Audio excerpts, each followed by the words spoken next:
Baik teman-teman, saya lanjutkan penjelasan terkait notes payable ini. Kita akan bahas mengenai notes payable yang kita terbitkan untuk membeli suatu PPE ya, atau membeli suatu PPE. Oke. Nah, sekarang kita baca teorinya dulu. Jadi, ketika kita mau membeli suatu PPE ya, membeli suatu aset tetap, perolehan barang atau jasa dengan wesel buy. Nah, kemudian kita nggak punya duit, ya, duit nggak cukup. Kemudian satu lagi, saham juga nanti malah terjadi diluted EPS, EPS-nya akan terdilusi dan nanti akan pada menuai protes dari pemegang saham lainnya. Ya udah, akhirnya gimana? Akhirnya ya udahlah, harta yang ada kita tukerin aja gitu. Jadi utang tersebut dibayar dengan harta yang kita punya, ya. Apa namanya? Uh, ya seperti itu ya. Jadi oh kebalik ya, itu kalau bisa juga sih utang dilunasi dengan PPE juga bisa ya. Tapi ini artinya ketika, kondisinya pertama tadi ketika kita menerbitkan utang dan kita nggak punya duit untuk membayar utang tersebut, maka kita bisa, membayar utang tersebut dengan, pelepasan harta ya. Harta yang punya apa? Land, biasanya mereka maunya land, ya udah dikasih land senilai dengan harga yang kira-kira ya bisa lebih tinggi, bisa lebih kecil, kan susah juga untuk mempas-paskan gitu ya, mempas-paskan nilai, utang kita, untuk melunasi nilai utang kita ya, seperti itu. Nah, kemudian, apabila terjadi transaksi, kalau tadi kan utang dilunasi dengan pelepasan PP. Nah, kalau terjadi sebaliknya gimana? Ketika, kita butuh mobil gitu ya, atau butuh tanah gitu. Ya, kemudian kita akan membeli tanah tersebut, tapi dengan menerbitkan, notes payable, gitu ya. Kita akan membeli tanah tersebut dengan menerbitkan notes payable, ya. Nah, kondisi ini ada 2 harga berarti ya. Jadi khusus pembahasan ini bukan utang yang dilunasi dengan, tanah gitu ya, bukan utang yang dilunasi dengan tanah, bukan seperti itu. Kalau yang utang dilunasi dengan tanah itu sudah kita singgung di AKM 1 ya, di bab tentang, pertukaran aset tetap gitu ya, pertukaran aset. Nah, kalau kondisi ini sebaliknya bukan melepas aset tapi membeli aset tersebut ya. Nah, ketika aset tersebut dibeli, kita nggak punya duit, lagi cekak, mau nerbitin saham juga menuai protes dari para pemegang saham. Nah, apa yang kita lakukan? Ya bisa aja kita, membeli apa namanya, eee, tanah tersebut daripada instead of bayar dengan cash, daripada nerbitin saham juga ya mendingan kita dengan notes payable, dengan utang gitu ya. Ya udah deh beli tanahnya ngutang gitu ya, dan bisa juga dengan nanti dibayar cicil juga bisa gitu. Jadi tergantung terms-nya ya, tergantung konteksnya. Oke. Nah, kalau kayak gitu gimana, Pak? Kalau kayak gitu pertama ada suatu aturan yang harus kita patuhi dulu ya, yang harus kita patuhi. Yaitu pertama ketika kita mau membeli tanah gitu ya, membeli tanah atau rumah gitu. Nah, dengan cara berhutang, maka kita akan apa namanya, menerbitkan suatu notes payable. Nah, ada 2 harga kalau gitu, harga notes present value-nya dan harga dari si barang barang atau ya barang yang kita beli gitu ya. Nah, seperti itu. Nah, idealnya memang present value notes itu sama dengan, sama ya dengan nilai barangnya, tetapi itu kan tidak mungkin ya, sehingga karena adanya time value of money, misalkan harga tanahnya adalah 100 juta gitu. Nah, ya udah deh saya nanti akan lunasi dalam 100 juta itu 4 tahun kemudian. Ya udah berarti 100 juta itu nilai tahun keempat, bukan nilai tahun ke-0. Nah, berapa present value di tahun ke-0, ya harus kita present value kan dengan menggunakan rate yang berlaku. Nah, sehingga nanti ada apa namanya, terjadi konflik ya, konfliknya adalah harga mana yang dipakai, masa nilai tanahnya kalah sama nilai notes-nya, seperti itu ya.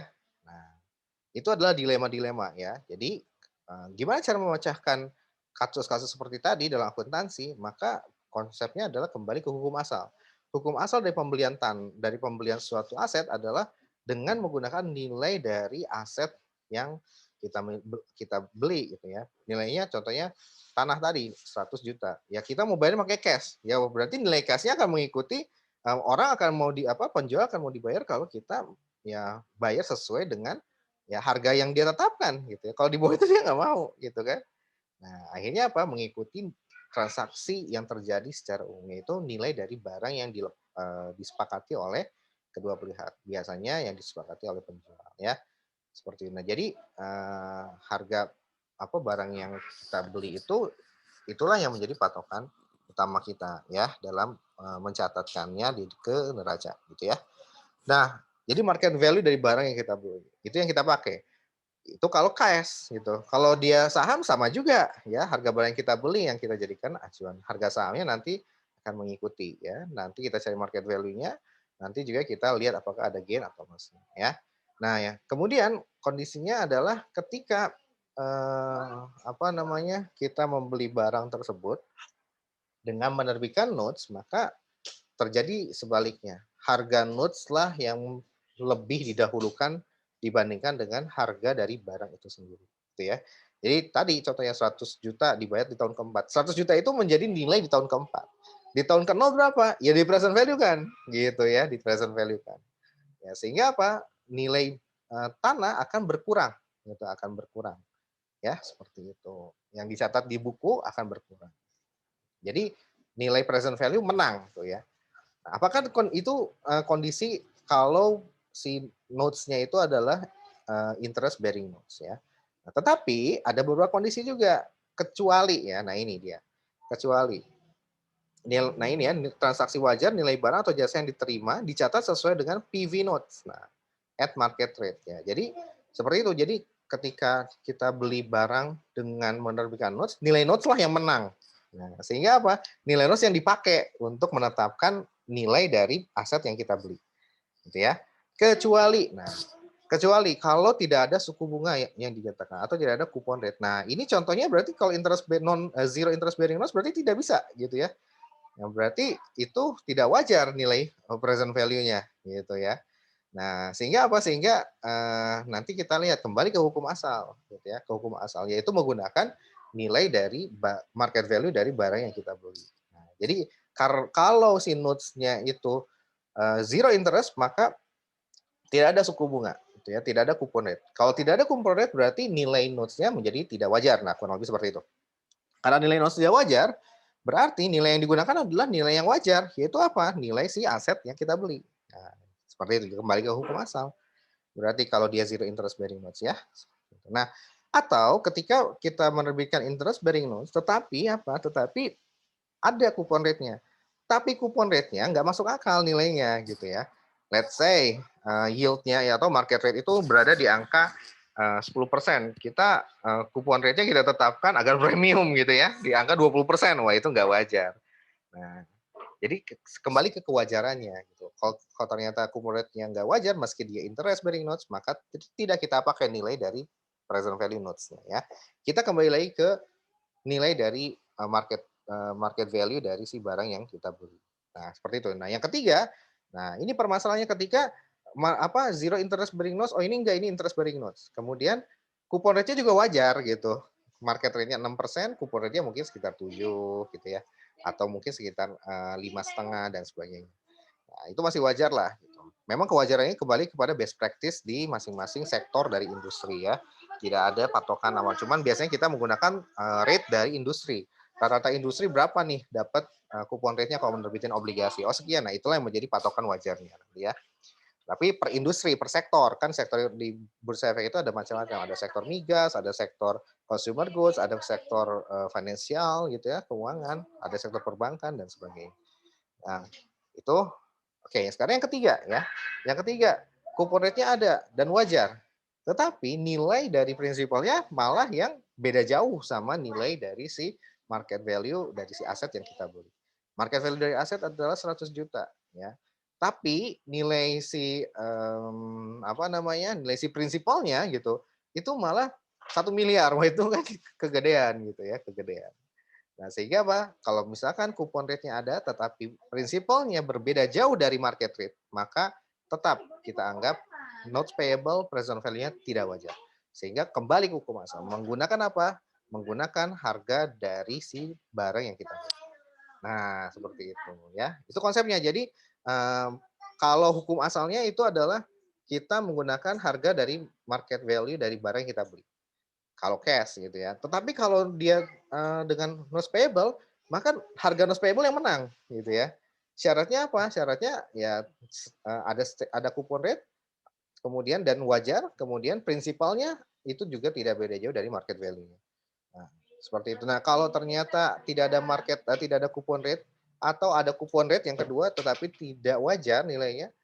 Nah, atau yang ketiga ada coupon rate dan wajar tapi prinsipalnya malah gila-gilaan, maka kewajaran dari notes payable ketika kita present value kan akan dipertanyakan. Sehingga apa? Tidak menggunakan nilai dari present value dari notes-nya gitu ya. Kembali lagi ke prinsip awal bahwa kita menggunakan harga dari barang yang kita peroleh. Nah, kembali seperti itu. Jadi nilai notes payable-nya kalau ada 3 pengecualian ini, maka kalah ya, tidak menggunakan present value dari notes, tapi menggunakan harga market value dari barang yang kita beli. Nah, kemudian kondisinya adalah, oh, ada tuh market value dari barang yang kita beli wajar ya. Kemudian, tapi kalau kondisinya market value-nya nggak tahu. Dari barang yang kita beli nggak tahu nih, kayak jasa kan, kalau jasa itu kan kadang sering susah menentukannya. Nah kemudian, apa namanya, si notes payable-nya ternyata zero interest bearing notes. Nah berarti dari dua sisi itu, barangnya nggak ngerti berapa harga wajarnya, notes-nya sendiri zero interest, artinya present value-nya dipertanyakan kewajarannya gitu ya. Nah sehingga apa, nggak ada yang wajar dua-duanya nih. Ya baik present value baik baik notes maupun baik si harga barangnya itu dua-duanya nggak wajar. Nah, gimana dong caranya? Nah, caranya adalah kita menebak gitu dengan menggunakan imputed interest rate. Kita menebak gitu, kira-kira kalau saya membeli barang dengan tenor sekian gitu ya, dengan jangka waktu sekian ke bank dapat pinjaman berapa persen suku bunganya. Nah, itulah yang menjadi acuan gitu ya. Jadi kalau dua-duanya nggak wajar, lari ke bank. Berapa nih kalau saya mau pinjam segini dapat berapa? Oh, dapat sekian. Oh, ya udah. Kita tetapkan ya. Nah, seperti itu. Jadi selalu ada banyak cara untuk menuju ke rumah ya. Baik, itu adalah konsep perolehan barang jasa dengan menggunakan wesel bayar ya. Nah, sekarang kalau ini adalah pada tanggal 1 Januari, ya contohnya ini ya, ini kita membeli tanah ya, dan di sini memiliki nilai wajar 200.000 dolar ya. Nah, dan menerbitkan zero interest bearing note. Nah, kalau zero interest bearing notes berarti kita tidak memakai present value dari si notes tersebut ya. Kita memakai langsung nilai wajar dari si tanahnya ya. Ya. Nah, nilai nominalnya ada 322. Nah, ini adalah nilai di tahun kelima ya. Nilai di tahun pertamanya berapa? Nah, kalau kita present value 10%, syukur-syukur nilainya sama, itu 200.000. Kalau nilainya berbeda, maka tetap kita menggunakan nilai wajar dari si tanah. Ya. Nah, kalau dalam hal ini kebetulan kita contohnya adalah sama ya. Present value dari 322 dengan tenor 5 tahun dengan bunga market rate ada 10%. Kalau kita present value kan hasilnya adalah 200.000 ya. Maka ini land pada notes payable. Oke. Nah, kalau sebaliknya kalau ini 210 gimana? Kalau 210 harga wajar dari tanahnya, maka yang ada di sini adalah 210. Nah, kita akan menghitung rate efektif interest rate yang baru, tidak lagi menggunakan 10%. Seperti itu ya. Untuk apa? Untuk menghitung berapa amortisasi dari diskon dari si notes payable ini ya, notes payable. Agar nanti harganya menjadi 322 ketika di akhir tahun kelima. Nah, itu ya. Kemudian, oke teman-teman, kita akan berpindah ke Excel ya. Tapi nggak usah deh, sini aja ya. Baik teman-teman, kita lanjutkan dengan Excel ya. Oke, sekarang apabila tadi kan sudah ya, yang atas membeli tanah dengan menggunakan zero interest bearing notes. Ya, jadi kita karena zero interest bearing notes, maka ya tadi termasuk ke dalam pengecualian ya. Pengecualian bahwasanya kalau stated rate-nya tidak ada, maka present value notes-nya tidak wajar. Sehingga kita menggunakan apa? Menggunakan nilai dari si tanahnya ya. Nah, di sini saya udah banyak ubah nih, nilai tanahnya adalah 210.000. Kalau tadi kan 200.000. Nah, kalau kayak gini berarti kita harus mencari interest rate yang baru ya. Nah, dapatlah sekian. Nah, dari sini baru apa? Baru nanti tinggal dihitung ya berapa amortisasi dari diskon. Nah, sampai ketemu 322. Nah, ini adalah jurnalnya ya. Nah, contoh yang kedua adalah mengenai pembelian tanah. Ini masih tanah ya. Dengan apa? Dengan menerbitkan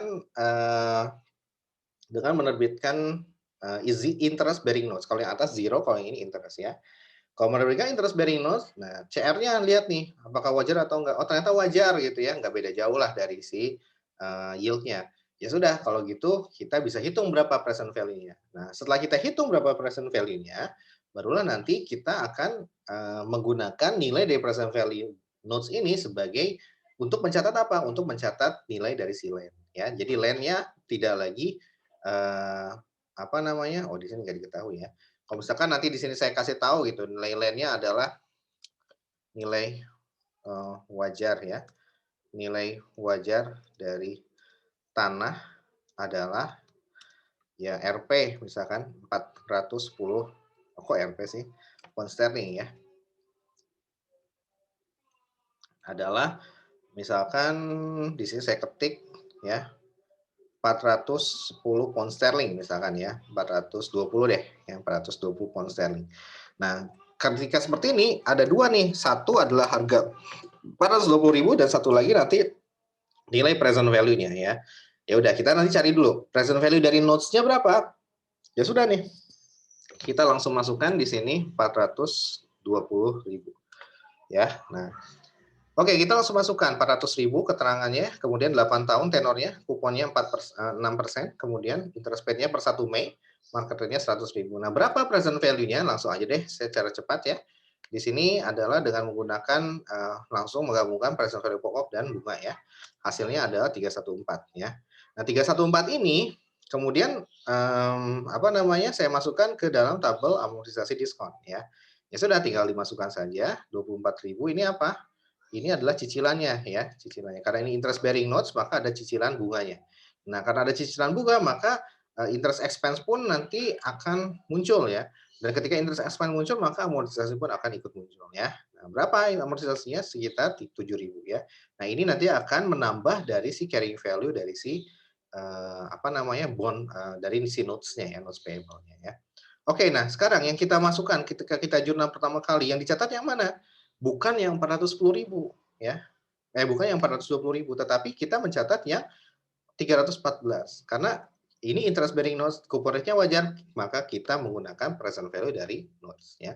Tidak lagi menggunakan nilai wajar dari si tanah ya, seperti itu. Nah, oke, nah seperti ini ya. Nah, kemudian apa ya? Nah, di sini oke, nah kalau kayaknya pertanyaan nanti gini, "Pak, kan harga land value-nya adalah 420, sedangkan kok mau-maunya Pak si bank dibayar dengan 400.000?" Nah, ini memang kalau dalam kondisi real nggak mungkin ya. Bank itu kalau land value 420 paling tidak notes-nya pun 420 gitu ya. Ya sudah karena ini contoh, ya saya langsung aja ininya 400.000 ya, kayak gitu ya. Nah, ini saya ubah kalau gitu. Nah, oke, kita agak lebih realistis ya, contoh soalnya ya. Biasanya kan harga tanahnya 400.000, bank oke deh dicicil apa nanti dibayarnya pada akhir tahun ke-8 misalkan ya, 400.000 juga. Ya udah nanti berarti nanti si land value ini nanti akan menjadi nilai di tahun ke apa periode ke oh ya tahun ya, tahun ke-8 ya atau periode ke-8 ya.